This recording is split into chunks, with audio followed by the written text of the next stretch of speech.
All right, so be honest with me. Have you ever quit a goal? And when was the most recent goal that how recently, I guess, did you quit on a goal? Yeah, Marissa, you know me, I'm perfect. So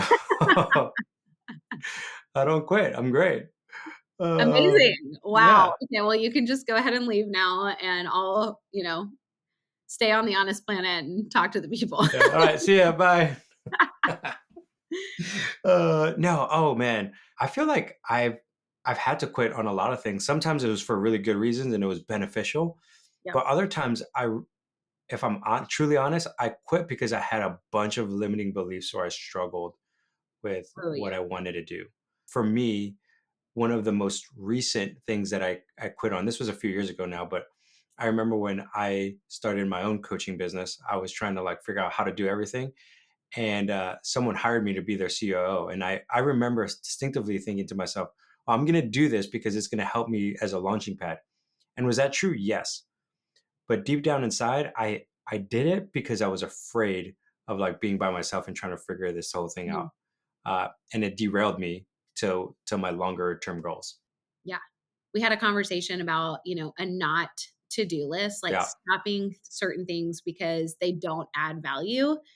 And, here's the truth is that sometimes we're not being strategic. We're giving up. We've all done it. Sounds like you've done it. I've certainly done this. Probably last year, at least half of my goals, if I'm honest, I quit on. I just was so in a challenging season of my life, whether it was work related.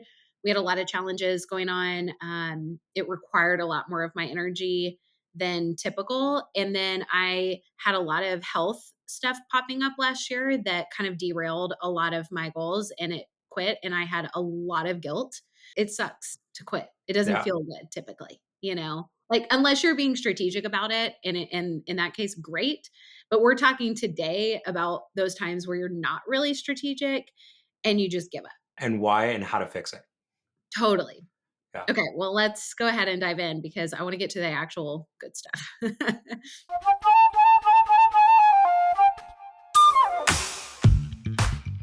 Welcome to another episode of Focus on This, the most productive podcast on the internet. So you can banish distractions, get the right stuff done, and finally start loving Mondays. I'm Marissa Hyatt, and here with the perfect and amazing Ken Freire. Hey, happy Monday. Yes. Happy Monday. Thank you for acknowledging the true part of me, the real part of me, the Ken is an perfection of me.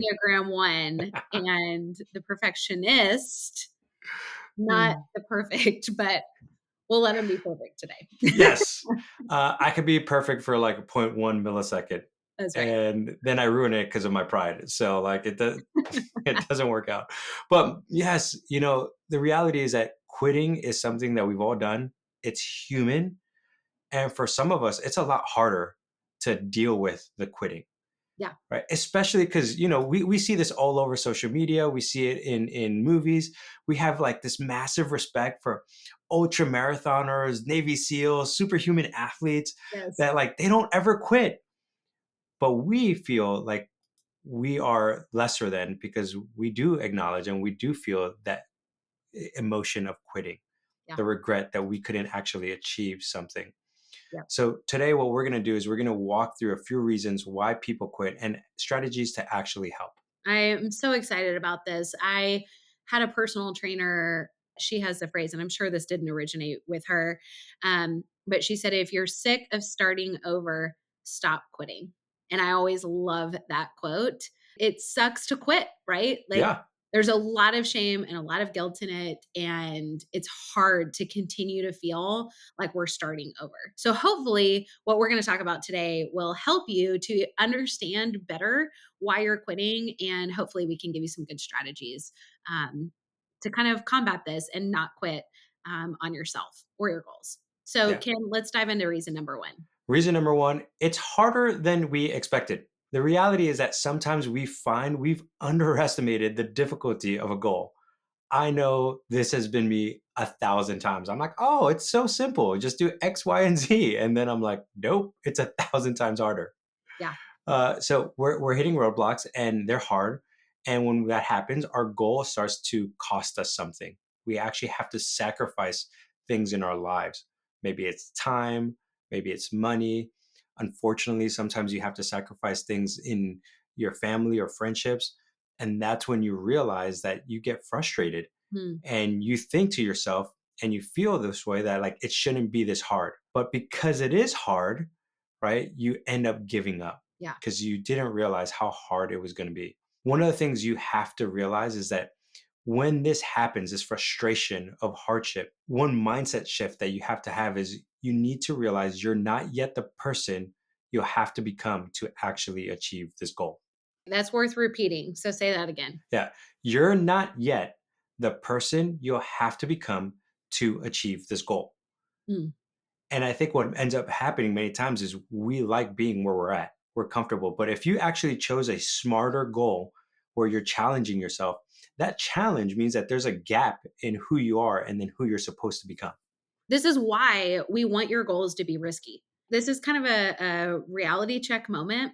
If your goal is smarter and it follows that smarter framework of which one of the R's means risky, Yep. it will require a different part of you. It's going to be hard. Like your new personal mantra needs to become I can do hard things because it is going to get hard. Like if it was easy, this wouldn't be a goal. You wouldn't have to make this a goal.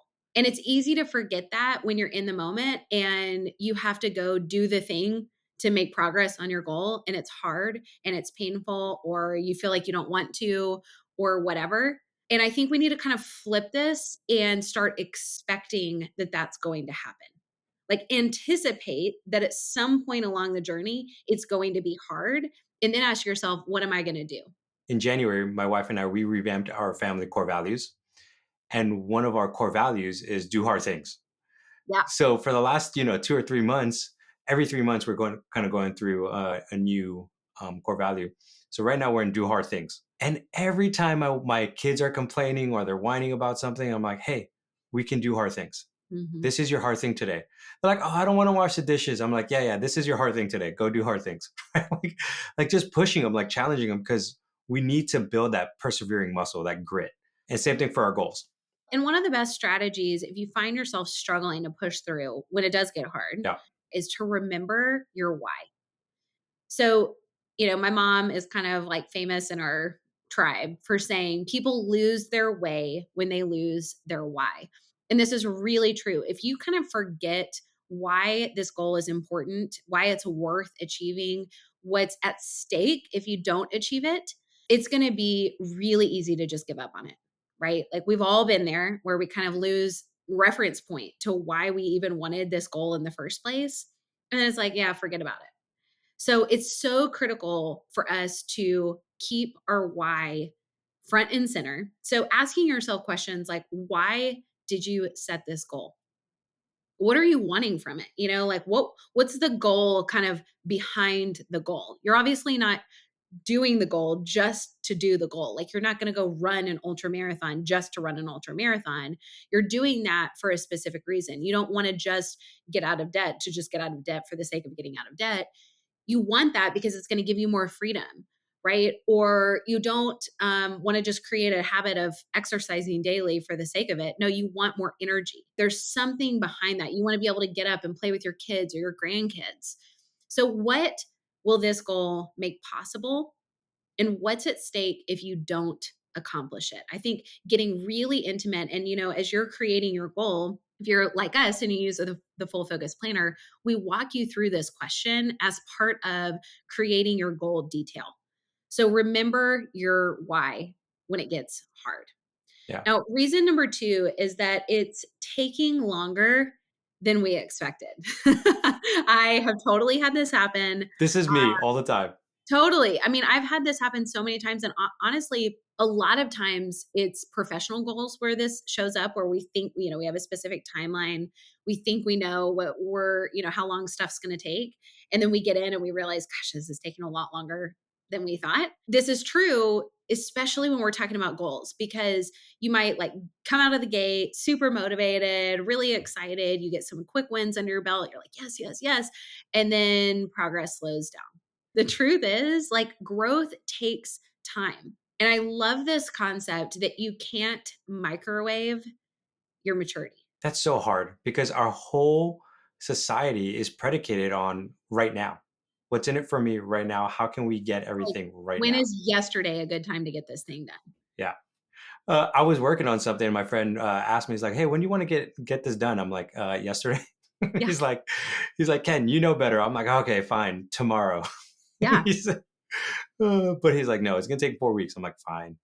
Well, it really is true. And, I've talked several times this year about I'm working on a goal to work out every single week. I've been really consistent, minus the week that I was sick recently. But I've been super consistent in that. And I had some certain physical results I wanted to see in my body. And my progress on that has actually been slower than what I thought. And I have several times thought, like, if I just give up, okay, well, done. Like, it'd be easier to just be done than to keep going. But the truth is, if I quit now, failure is guaranteed. Yeah, I'll never get to those things. Now, it may take me longer, than I initially anticipated. But if I keep going, I know that my success is inevitable. It will happen over time. So, one of the strategies that you can implement here when this happens, when stuff takes longer than you thought, when progress is seeming really slow, is it's extra important to count every win. So, no matter how small it is, you've got to count those wins. So, for instance, if you have a weight loss goal and the scale isn't moving or it's taking longer, for instance, rather than just saying, well, this is a fail, I should just give up, what are some non-scale wins that you've had? Like, did you take measurements and you're seeing inches drop? Are you feeling stronger? Like, for me, one of the things that I have noticed, my push-ups are getting better. When I got back into working out this year and started, my push-ups were pretty weak, struggling a little bit, and those have gotten a lot better. Specifically my tricep push-ups, which are very hard and the hardest thing for me. And I'm still doing them on my knees. I'm still modifying, but like, I am getting so much better at those. My progress is slow, but it's still progress. So I've got to measure those wins as they come along. yeah. Especially for those of you who are perfectionist or more critical of yourself, this is 100% something you should be focused on. You can always look at the negative. Oh, I didn't do X, Y, and Z today. Well, okay, cool. What did you do? And make that a muscle. I think, again, going back to the full focus planner, sometimes people skip this part. And this is probably one of the most important parts for you to feel successful is answering the question, like, what was your daily win? So that you can just get that rep in of like, man, I'm doing well. I'm actually making progress. And then the second thing I would actually say is making sure every week you review all your daily wins. Mm. You're like, wow, I actually made a lot of progress this week. It sometimes doesn't feel like it, but when you look back and say, I did this, there's a huge accomplishment. There is. Well, and like Dan Sullivan has a great quote about this. He talks about measuring the gain and not the gap. And I love that. So it's like, instead of looking at how far you have left to go, like if you're, just using the weight loss because it's an easy goal to Yeah. talk about, rather than thinking, gosh, I still have 10 pounds to lose, look at how far you've come. If you have already lost some weight and this is your goal, then focus on that, or focus on the things that you have accomplished so far. Like I said, those maybe non-scale victories that you've had. So measuring the gain and not the gap. And realizing like change is probably going to be slow. That's okay, but it's still happening.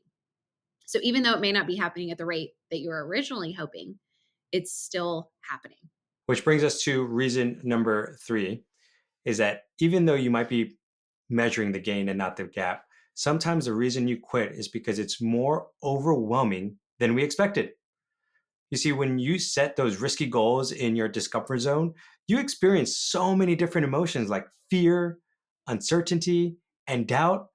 And sometimes how big that goal is keeps us from starting. And the reality is that sometimes the goal may be a little bit too risky. It may be way too out of your discomfort zone. And it's what we call the delusional zone, Yeah. right? So we have to recognize that if you're in this place, you're going to feel intimidated. You're going to feel overwhelmed. You don't know where to begin because you got all these emotions that you have to wrestle with. And when you have those emotions and you don't know how to deal with them properly, that's why you quit. So the strategy on how to fix this is focus on the next right thing. I love this strategy. Because what happens is, right, Marissa, like people look at this thing and then they think, oh my gosh, I got to do 10,000 tasks. And it's like, no, no, no, no. Don't look at the big, scary goal. Think about one easy thing you can do today. This is why we talk about the daily big three so much.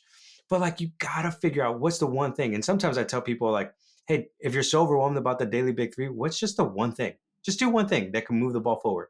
I had a person that I was coaching a couple weeks ago, and they're like, Ken, I am so overwhelmed by my list of tasks that I have. I don't know where to begin. I took a step back and I said, which is more important right now to you, your family or your work? It's just like they all seem important. I'm like, okay, let me take another step back. 10 years from now, which one of these is going to be more important? The fact that you did this task or the fact that you spent time with your kid? And she's like, oh, the fact that I spent time with my kid. I'm like, okay, so let's come back to today. What's the one thing you could do today to focus on your kid? Mm, And she was like, oh, I just need to do this. I'm like, cool. That's your daily big three. Can you do that today? And she's like, yeah, that's super easy. And like all the other tasks just fell away. She's like, I know exactly what I need to do. And she felt so much peace because we took something that felt so overwhelming, so big, and just broke it down and made it smaller.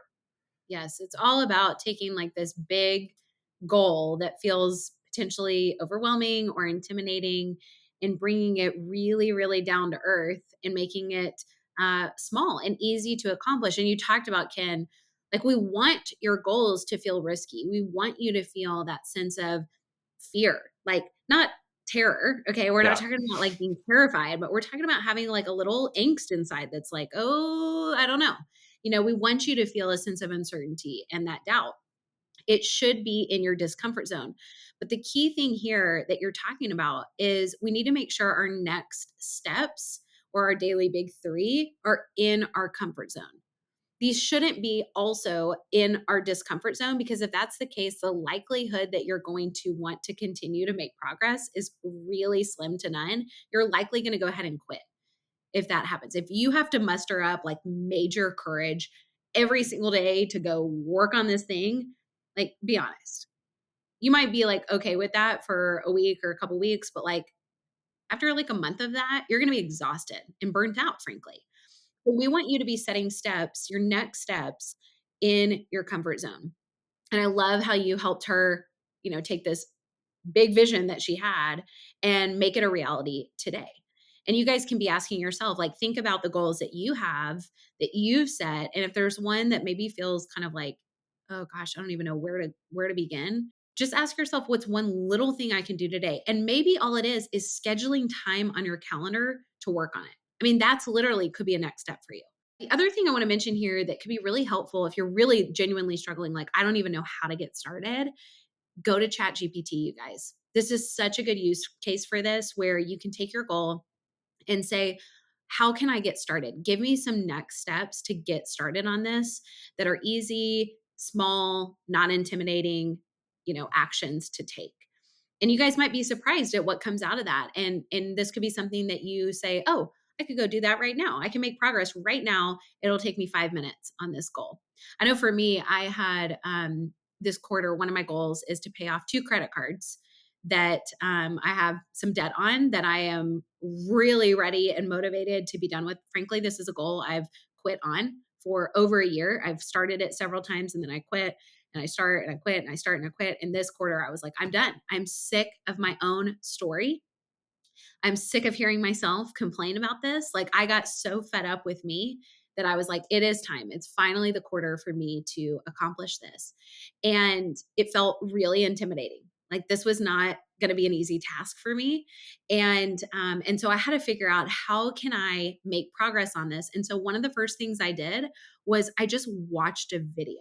I used the app YNAB for my budgeting, and I watched a whole video on that, on how to get out of debt. And that helped me figure out the next step.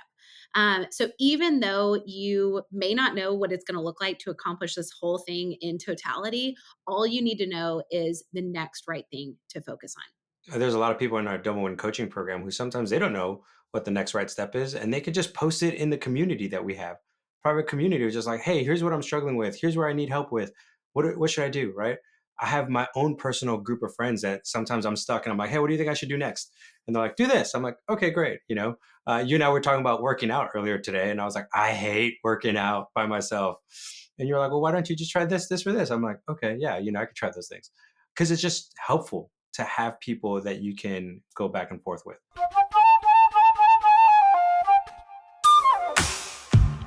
Reason number 4, which your goal might bring up more shame than you originally expected. And I think this is a really kind of overlooked one. Yeah, because the reality is that shame gets loud when we're trying to do something different or new. The inner thoughts, the negative self talk that we have is like, I'm so dumb. Why can't I do this? Mm, What's the matter with me? I should yes. be smarter than this. Or maybe I'm not good enough for this. Yeah. Maybe I should quit like all my friends told me to quit. Or why haven't I been able to succeed at this before? Yeah. Especially if this is a goal that you've quit on multiple times, that can really start to creep in. A super short little story. So, this workout goal that I've been working on this quarter, I have a group of girls that are my girlfriends. There's 5 of us total that we have a text thread that we're keeping each other accountable. And one of my friends, this is new for her, this type of workout that we're doing, which is primarily strength training. And she was beating herself up the other day about that she should be stronger. And she was like talking about how her shoulders are really weak. And she was like, gosh, like I just feel like I should be farther along than this. Like, why is this so hard? And a few of us in the group reminded her, this is literally the first time in your life that you're working out and doing strength training, but we do this. Like, it obviously is, so clear when you're on the outside looking in. But when it's us, or maybe it's like with me with my financial goal, like I know better, or like, why can't I actually accomplish this? I've tried so many times.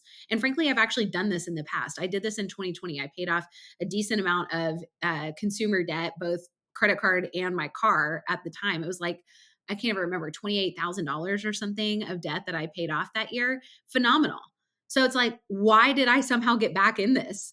And I could And beat myself up all day about that. And that could be the worst sometimes for most people, right? Because you're like, I know better. I should have stopped this. And you went back into it. I mean, there's people who have done that with weight loss, right? They're like, I lost 30 pounds and then I gained 20 back. What happened? What should I do? And that's where all the disappointment and the discouragement happens. Yep. Because shame, right? This says that there's a problem with who we are. So we need to figure out how to reframe this and figure out how do we separate this. So the strategy that I love to do is reminding people who they are. Yes. You have to separate what you do from who you are. Yeah. And setbacks are normal. It's part of life. Like you're gonna have troubles no matter what goal you have, right? If you don't, it's not a goal, right? It's just you're probably dead because life is always hard, right? Yeah. Um, but here's one of the things that I have found, and I tell this to people when I'm on calls with them, coaching them.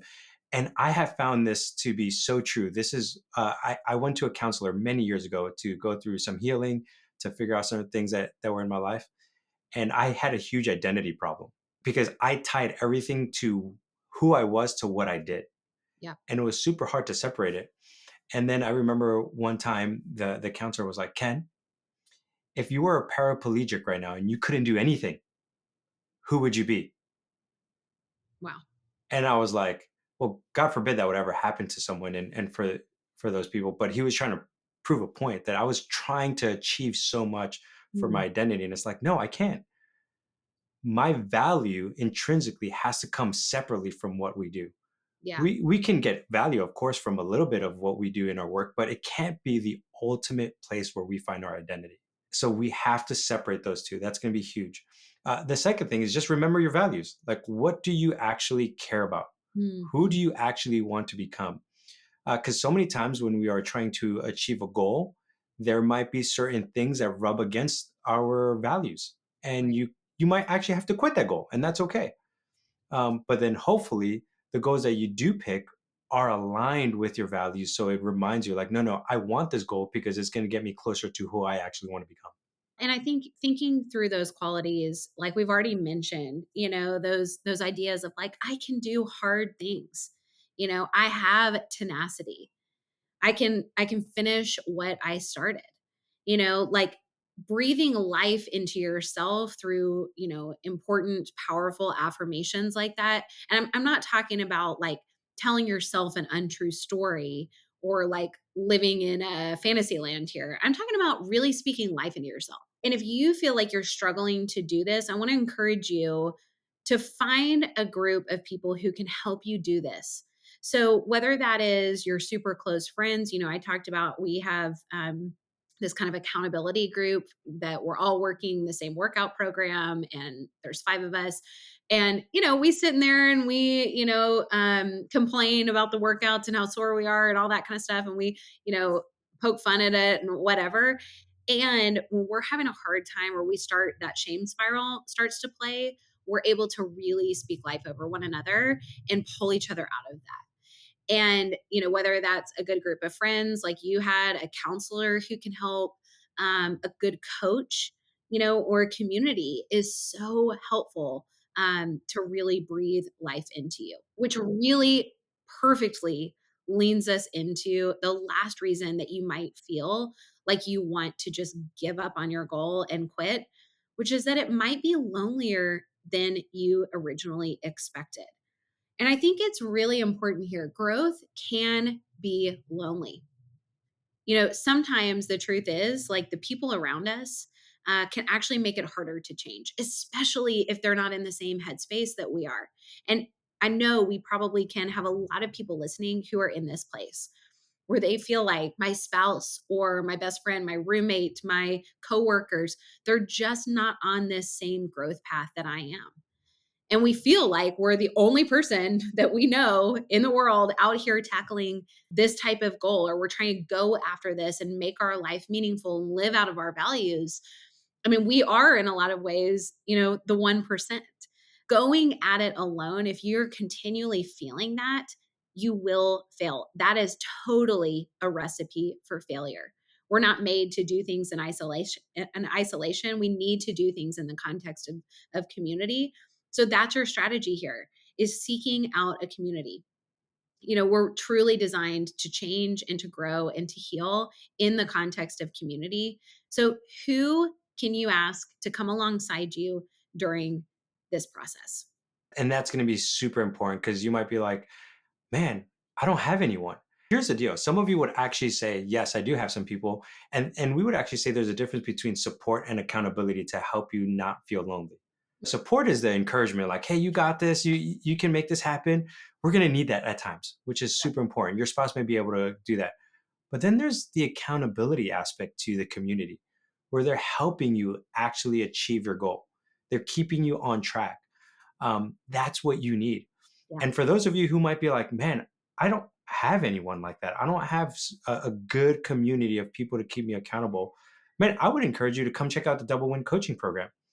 You could get connected with Michael, Hyatt, Marissa. They are in there quite often. We have in our community, I'm in there and constantly helping one another, encouraging with support and also the accountability to achieve your goals. Because I know how it feels when you have this goal that you feel like it is this God inspired goal that you want to achieve sometimes. And you're like, I need someone to be along with me when the going gets tough, Totally. or Yep. when you just feel overwhelmed, Mhm. or when you feel stressed out, or you just don't know what step to take.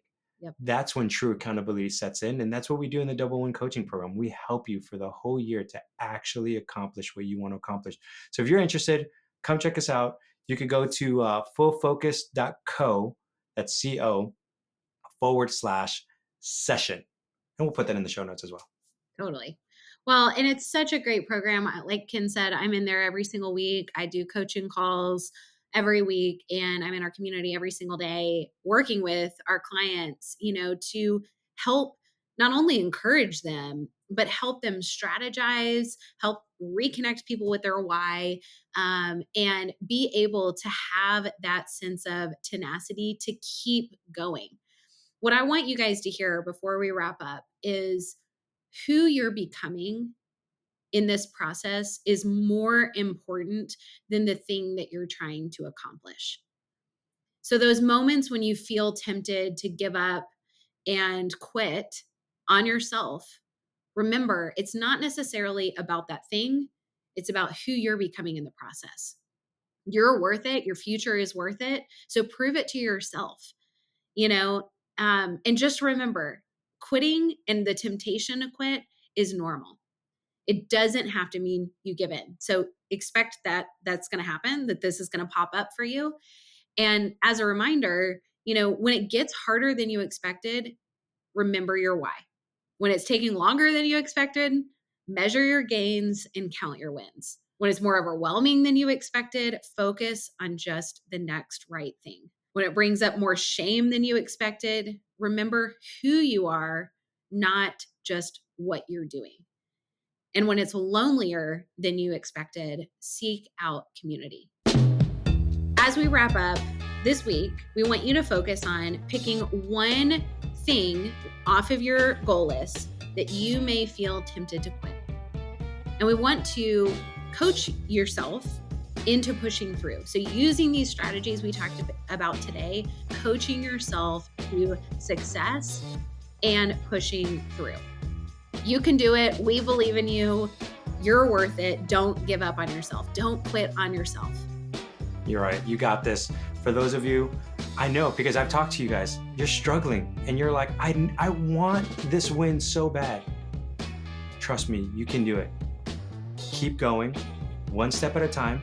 Sometimes it's going to feel like it's 2 steps forwards and 1 step backwards. But as long as you're being consistent, you get that community, you're going to make it through. You're going to achieve your goals. You're going to find that satisfaction of truly achieving the double win of winning at work and succeeding in life. And again, if you can't find anyone to help you, please reach out to us. We'd love to help you.